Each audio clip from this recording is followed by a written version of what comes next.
ओम शांति। 19 नवंबर 2023 बाबा के अव्यक्त महावाक्य हैं। रिवाइज मुरली है 3 अप्रैल 1996। मुरली का सार है, सेवाओं के साथ साथ बेहद की वैराग्य वृत्ति द्वारा पुराने व व्यर्थ संस्कारों से मुक्त बनो। सेवाओं के साथ साथ बेहद की वैराग्य वृत्ति द्वारा पुराने व व्यर्थ संस्कारों से मुक्त बनो। आज बेहद का बाप अपने बेहद के सदा सहयोगी साथियों को देख रहे हैं। चारों ओर के सदा सहयोगी बच्चे सदा बाप के दिल पर दिल तख्त नशीन निराकार बाप को अपना अकाल तख्त भी नहीं है। लेकिन तुम बच्चों को कितने तख्त हैं? तो बाप दादा तख्त नशीन बच्चों को देख सदा हर्षित रहते हैं। वह मेरे दिल तख्त नशीन बच्चे बाप को देख खुश होते हैं। आप सभी बाप दादा को देख खुश होते हो, लेकिन बाप दादा कितने बच्चों को देख खुश होते हैं? क्योंकि हर एक बच्चा विशेष आत्मा है। चाहे लास्ट नंबर भी है, लेकिन फिर भी लास्ट होते भी विशेष कोटों में कोई में कोई की लिस्ट में है। इसलिए एक एक बच्चे को देख बाप को ज्यादा खुशी है व आपको। बच्चों ने कहा दोनों को। बाप को कितने बच्चे हैं? जितने बच्चे उतनी खुशी, और आपको सिर्फ डबल खुशी है। बस आपको परिवार की भी खुशी है, लेकिन बाप की खुशी सदा काल की है। और आपकी खुशी सदा काल है या कभी नीचे ऊपर होती है? बाप दादा समझते हैं कि ब्राह्मण जीवन का श्वास खुशी है। खुशी नहीं तो ब्राह्मण जीवन नहीं। और अविनाशी खुशी कभी कभी वाली नहीं, परसेंटेज वाली नहीं। खुशी तो खुशी है। आज 50% खुशी है, कल 100% है। तो जीवन का श्वास नीचे ऊपर है ना। बाप दादा ने पहले भी कहा है कि शरीर चला जाए लेकिन खुशी नहीं जाए। तो ये पाठ सदा पक्का है या थोड़ा थोड़ा कच्चा है? सदा अंडरलाइन है। कभी कभी वाले क्या होंगे?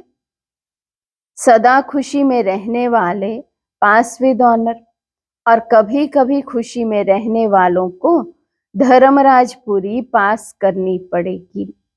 पास विद ऑनर वाले 1 सेकंड में बाप के साथ जाएंगे, रुकेंगे नहीं। तो आप सब कौन हो?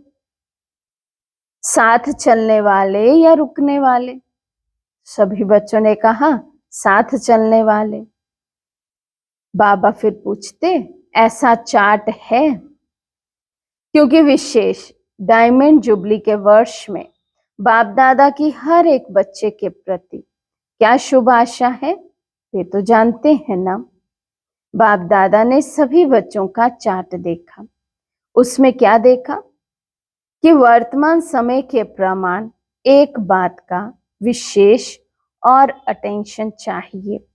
जैसे सेवा में बहुत उमंग उत्साह से आगे बढ़ रहे हो, और डायमंड जुबली में विशेष सेवा का उमंग उत्साह है। इसमें पास हो, हर एक यथाशक्ति सेवा कर रहे हैं और करते रहेंगे। लेकिन अब विशेष क्या चाहिए? समय समीप है, तो समय की समीपता के अनुसार अब कौन सी लहर होनी चाहिए? तो बच्चों ने कहा वैराग्य की। बाबा पूछते, कौन सा वैराग्य? हद का या बेहद का? जितना सेवा का उमंग उत्साह है, उतना समय की आवश्यकता प्रमाण स्वस्थिति में बेहद का वैराग्य कहाँ तक है, क्योंकि आपके सेवा की सफलता है जल्दी से जल्दी प्रजा तैयार हो जाए, इसलिए सेवा करते हो ना। तो जब तक आप निमित्त आत्माओं में बेहद की वैराग्य वृत्ति नहीं है, तो अन्य आत्माओं में भी वैराग्य वृत्ति नहीं आ सकती। और जब तक वैराग्य वृत्ति नहीं होगी, तो जो चाहते हो कि बाप का परिचय सबको मिले, वे नहीं मिल सकता। बेहद का वैराग्य सदा काल का वैराग्य है। अगर समय प्रमाण व सर्कमस्टांस प्रमाण वैराग्य आता है, तो समय नंबर 1 हो गया और आप नंबर 2 हो गए। परिस्थिति या समय ने वैराग्य दिलाया, परिस्थिति खत्म, समय पास हो गया, तो वैराग्य पास हो गया। तो उसको क्या कहेंगे, बेहद का वैराग्य या हद का? तो अभी बेहद का वैराग्य चाहिए। अगर वैराग्य खंडित हो जाता है, तो उसका मुख्य कारण है देह भान। जब तक देह भान का वैराग्य नहीं है, तब तक कोई भी बात का वैराग्य सदा काल नहीं होता, अल्प काल का होता है। संबंध से वैराग्य ये बड़ी बात नहीं है। वे तो दुनिया में भी कईयों को दिल से वैराग्य आ जाता है, लेकिन यहाँ देह भान के जो भिन्न भिन्न रूप है, उन भिन्न भिन्न रूपों को तो जानते हो ना। कितने देह भान के रूप हैं, उसका विस्तार तो जानते हो। लेकिन इस अनेक देह भान के रूपों को जानकर बेहद के वैराग्य में रहना, देह भान देही अभिमानी में बदल जाए।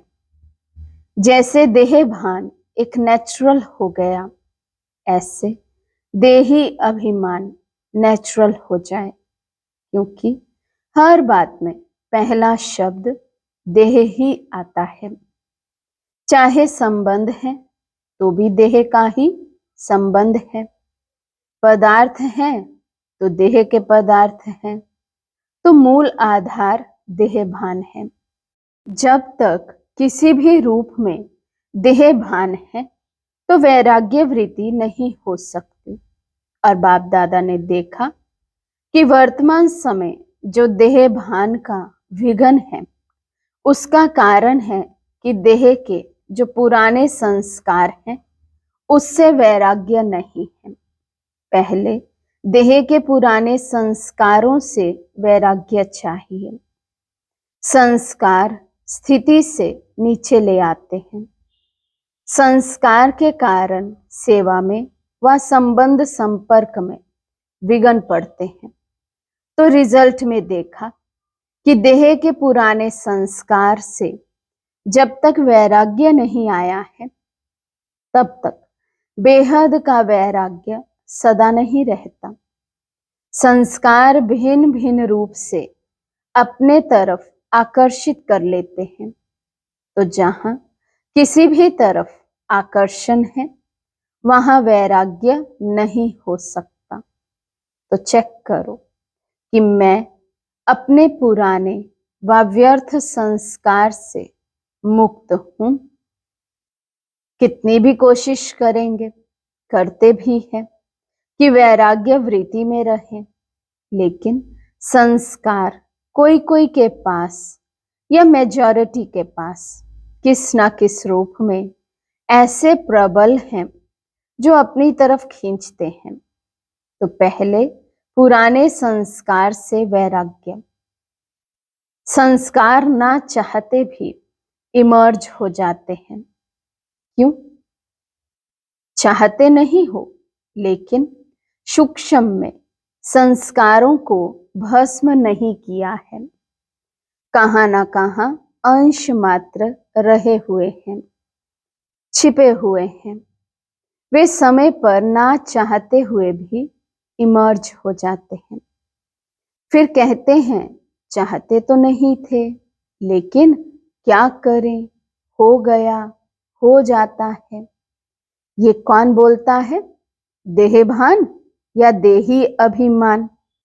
तो बाप दादा ने देखा कि संस्कारों से वैराग्य वृत्ति में कमजोरी है, खत्म किया है, लेकिन अंश भी नहीं हो ऐसा खत्म नहीं किया है।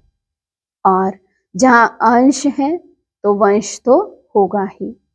आज अंश है, समय प्रमाण वंश का रूप ले लेता है, परवश कर देता है।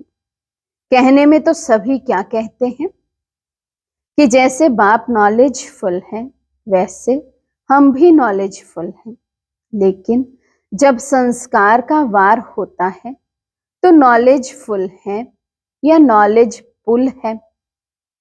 क्या हो?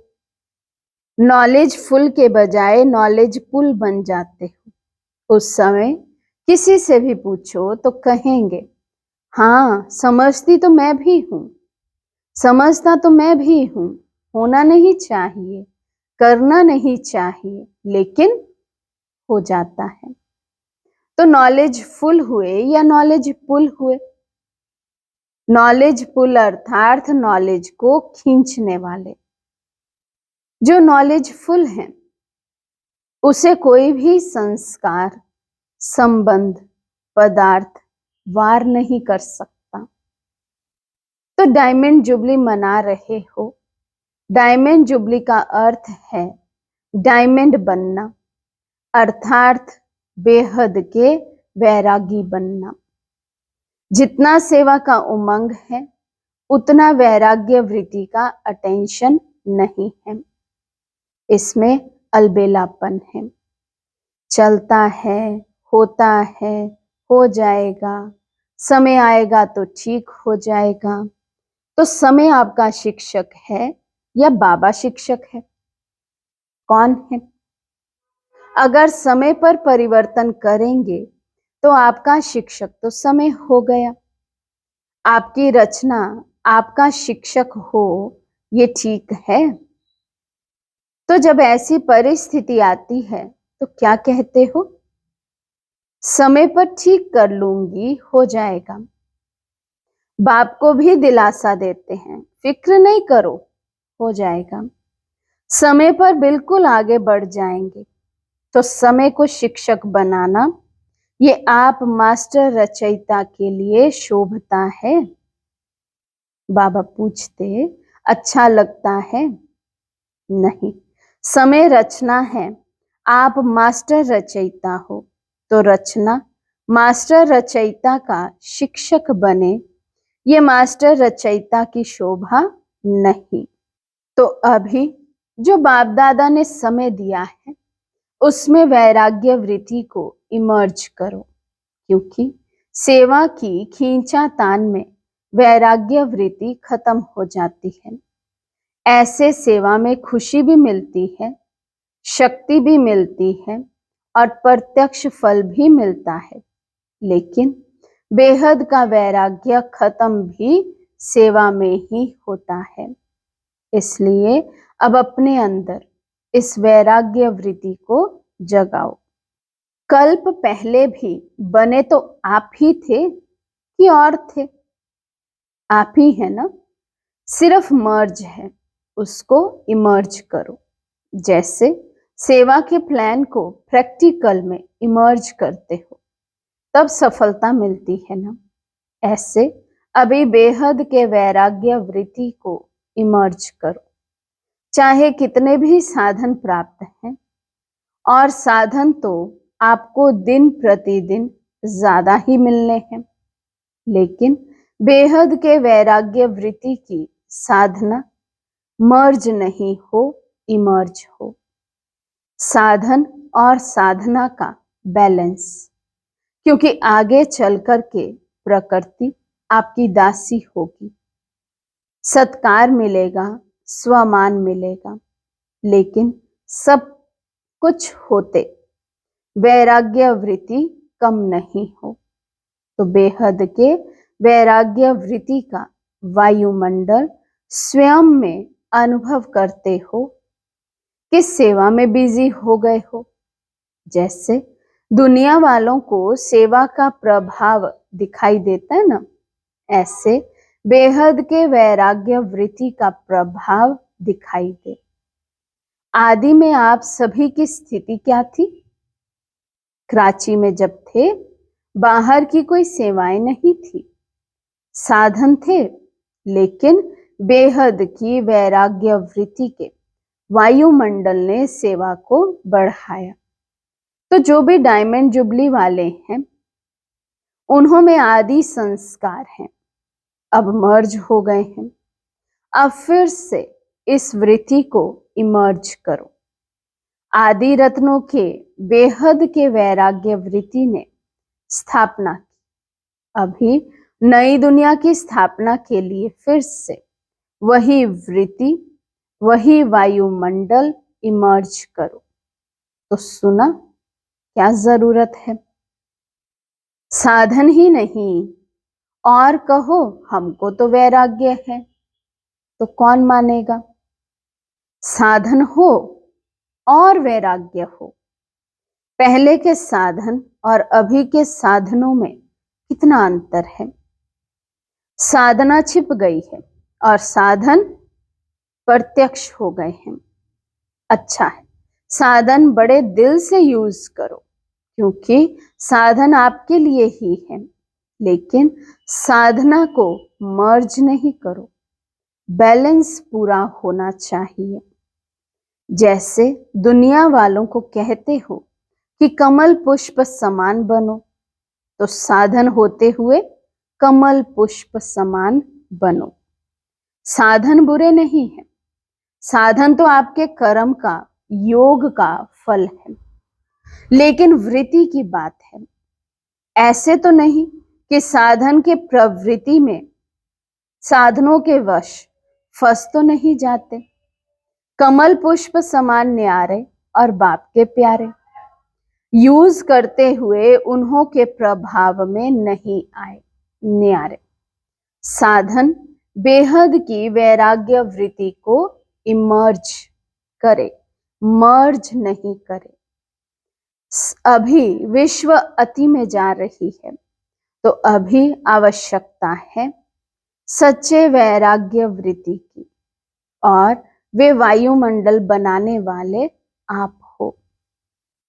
पहले स्वयं में विश्व, फिर तो डायमंड जुबली वाले क्या करेंगे? लहर फैलाएंगे। आप लोग तो अनुभवी हो, शुरू का अनुभव है ना, सब कुछ था। देसी घी खाओ जितना खा सकते, फिर भी बेहद के वैराग्य वृत्ति। दुनिया वाले तो देसी घी खाते हैं, लेकिन आप तो पीते थे, घी की नदियां देखी। तो डायमंड जुबली वालों का विशेष काम करना है, आपस में इकट्ठे हुए हो तो रिहान करना।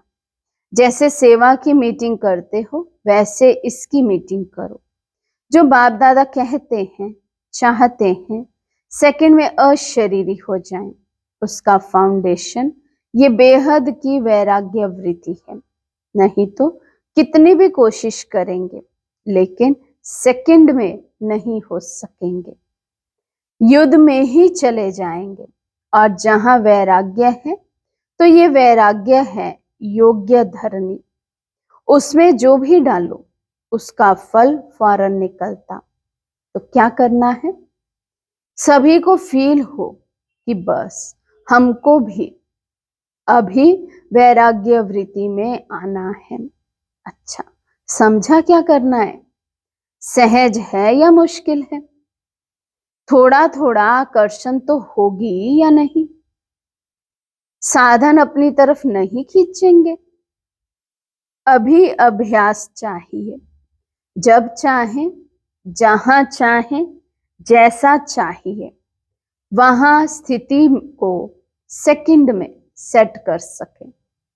सेवा में आना है तो सेवा में आए, सेवा से न्यारे हो जाना है तो न्यारे हो जाएं। ऐसे नहीं सेवा हमको खींचे, सेवा के बिना रह नहीं सके। जब चाहे, जैसे चाहे, विल पावर चाहिए। विल पावर चाहिए। विल पावर है, स्टॉप तो स्टॉप हो जाए, ऐसे नहीं लगाओ स्टॉप और हो जाए question mark. Full stop, stop भी नहीं, फुल स्टॉप। जो चाहे वे प्रैक्टिकल में कर सके। चाहते हैं लेकिन होना मुश्किल है तो इसको क्या कहेंगे? विल पावर है कि पावर है? संकल्प किया, व्यर्थ समाप्त, तो सेकंड में समाप्त हो जाए। बाप दादा ने सुनाया ना कि कई बच्चे कहते हैं हम योग में बैठते हैं लेकिन योग के बजाय युद्ध में होते हैं। योगी नहीं होते, योद्धे होते हैं। और युद्ध करने के अगर संस्कार बहुत काल के रहे तो क्या बनेंगे? सूर्यवंशी व चंद्रवंशी। सोचा और हुआ, सोचना और होना सेकंड का काम है। इसको कहते हैं विल पावर। विल पावर है कि प्लान बहुत अच्छे बनाते लेकिन प्लान बनते हैं 10 और प्रैक्टिकल में होते हैं 5। ऐसे तो नहीं होता। सोचते बहुत अच्छा है, ये करेंगे, ये होगा, लेकिन प्रैक्टिकल में अंतर पड़ जाता है। तो अभी ऐसी विल पावर हो, संकल्प किया और कर्म में प्रैक्टिकल में हुआ पड़ा है, ऐसे अनुभव हो। नहीं तो देखा जाता है अमृत वेले जब बाप से रूह रिहान करते, बहुत अच्छी अच्छी बातें बोलते हैं, ये करेंगे, और जब रात होती तो क्या रिजल्ट होती? बाप को खुश बहुत करते हैं, बातें इतनी मीठी मीठी करते हैं, इतनी अच्छी अच्छी करते हैं, बाप भी खुश हो जाते। वहां मेरे बच्चे कहते हैं बाबा बस आपने जो कहा ना होना ही है, हुआ पड़ा है। बहुत अच्छी अच्छी बातें करते हैं। कई तो बाप को कितना दिलासा दिलाते हैं कि बाबा हम नहीं होंगे तो कौन होगा? बाबा कल्प कल्प हम ही तो थे। खुश हो जाते हैं। उस समय हॉल में पीछे बैठने वालों से बाबा ने बात की, पीछे बैठने वाले अच्छी तरह से सुन रहे हो ना? आगे वालों से पहले पीछे वाले करेंगे। बैठे पीछे हो लेकिन सबसे समीप दिल पर हो। क्यों? दूसरों को चांस देना, ये सेवा की ना, तो सेवाधारी सदा बाप के दिल पर है। कभी भी ऐसे नहीं सोचना कि हम भी अगर दादियां होती ना तो जरा सा, लेकिन सामने तो क्या दिल पर हो, और दिल भी साधारण दिल नहीं, तख्त है। तो दिल तख्त नशीन है ना, कहां भी बैठे हो, चाहे इस कोने में बैठे हो, चाहे नीचे बैठे हो, चाहे कैबिन में बैठे हो, लेकिन बाप के दिल पर हो। अच्छा, चारों ओर के तख्त नशीन श्रेष्ठ भाग्यवान आत्माएं सदा बेहद के वैराग्य वृत्ति से वायुमंडल बनाने वाले विशेष आत्माएं सदा अपने श्रेष्ठ विशेषताओं को कार्य में लगाने वाले विशेष आत्माएं सदा एक बाप के साथ और श्रीमत के हाथ को अनुभव करने वाले समीप आत्माओं को बाप दादा का याद, प्यार और नमस्ते। हम रूहानी बच्चों की रूहानी बाप दादा को दिल व जान, सिकवा प्रेम से नमस्ते नमस्ते नमस्ते जी। आज का वरदान है, एक व्रता के राज को जान, वरदाता को राजी करने वाले सर्व सिद्धि स्वरूप भव। एक व्रता के राज को जान, वरदाता को राजी करने वाले सर्व सिद्धि स्वरूप भव। वरदाता बाप के पास अखुट वरदान है, जो जितना लेना चाहे खुला भंडार है। ऐसे खुले भंडार से कई बच्चे संपन्न बनते हैं और कोई यथाशक्ति संपन्न बनते हैं। सबसे ज्यादा झोली भरकर देने में भोलानाथ वरदाता रूप ही है। सिर्फ उसको राजी करने की विधि को जान लो तो सर्व सिद्धियां प्राप्त हो जाएंगी। वरदाता को एक शब्द सबसे प्रिय लगता है, एक व्रत। संकल्प स्वपन में भी दूजा व्रता ना हो। वृत्ति में रहे मेरा तो एक दूसरा ना कोई। जिसने इस राज को जाना उसकी झोली वरदानों से भरपूर रहती है। स्लोगन है, मनसा और वाचा दोनों सेवाएं साथ साथ करो तो डबल फल प्राप्त होता रहेगा। मनसा और वाचा दोनों सेवाएं साथ साथ करो तो डबल फल प्राप्त होता रहेगा। अच्छा, ओम शांति।